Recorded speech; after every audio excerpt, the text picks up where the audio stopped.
For generations, popular culture has painted a fundamentally flawed picture of our prehistoric ancestors. We lean on the stereotype of the grunting, isolated caveman, wandering aimlessly through a brutal Ice Age frozen wasteland. But the archaeological reality is far more sophisticated. To survive the Pleistocene environment, humans developed a hyper-advanced social network known as the Fission-Fusion model. Survival in this unforgiving landscape didn't rely on brute strength. It relied on absolute group cohesion, balanced perfectly on a razor-edged tribal matrix. The foundational brick of this prehistoric network was the microband, a tight-knit circle of 20 to 50 individuals. But during seasonal gluts, these small families merged into massive macrobands of hundreds to trade, mate, and perform sacred rituals. To prevent inbreeding and secure survival, they practiced exogamy, forging critical diplomatic alliances across vast territories. Within these camps, there were no kings, chiefs, or institutional hierarchies. Decisions were made entirely by collective consensus. If a hunter grew arrogant after a major kill, the collective deployed a brutal leveling mechanism, humbling the ego by shaming the meat. Pop culture heavily emphasizes the man-the-hunter trope, but modern dental calculus and isotope analysis tell a completely different story. While the man-the-hunter hypothesis remains prominent in popular culture, findings from dental calculus and isotopic analyses suggest a substantially different reality.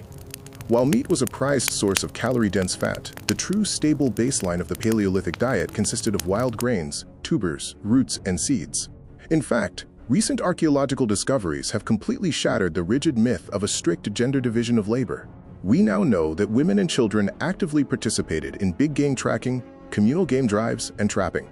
Bands did not wander aimlessly. They practiced seasonal transhumance, mapping their movements to exact wild harvests and wildlife migrations.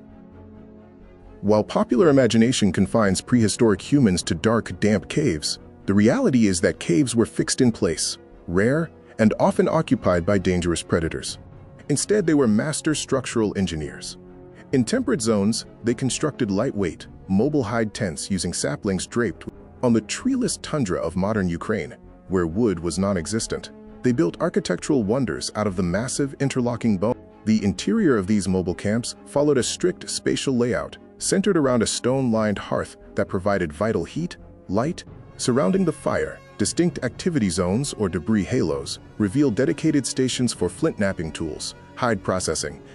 As human technology progressed into the Upper Paleolithic, our ancestors underwent an unsung technological leap, the tailoring revolution. The invention of the eyed bone needle allowed humans to move beyond loose wraps, using animal sinew and plant fibers to stitch hides together tightly. Form-fitting trousers, parkas, and boots trapped a micro-layer of warm air directly against the skin, the primary reason Homo sapiens survived the peak of the Ice Age. But material culture wasn't just functional, it was deeply communicative. Humans spent hundreds of hours drilling microscopic holes into animal teeth, shells, and ivory. At sites like Sungir in Russia, graves reveal thousands of ivory beads sewn onto clothing, serving as a visual language to instantly communicate tribal identity, clan status, and achievements. When we look closely at the physical health of Paleolithic populations, we encounter a startling paradox. A common misconception is that prehistoric humans all died by age 20. While childhood mortality was devastatingly high, with nearly half of all children lost to accidents or winter scarcity, those who survived past age 15 often lived into their 50s, 60s, or even 70s. Because they lived in small, constantly moving bands, they never contaminated their own water supplies. And without domesticated livestock, they were entirely free from deadly crowd diseases like smallpox or influenza. Their physically demanding lives left marks, fractures, missing teeth, and severe joint trauma. Yet ancient skeletal remains reveal something profound: perfectly healed bone fractures. This physical evidence proves that these bands did not abandon their injured. They stayed behind, protected them, gathered food for them, and actively nursed them back to full health. Beyond the physical struggles of the Ice Age, our ancestors possessed a deeply complex inner life, viewing the universe through the sacred lens of animism. Guided by shamans, they entered deep cave chambers, where sensory deprivation and flickering torchlight induced altered states, allowing them to paint their visions directly onto the stone walls. This rich spiritual landscape gave birth to the concept of an afterlife. Humans crossed a cognitive threshold, refusing to accept that death was the absolute end of existence.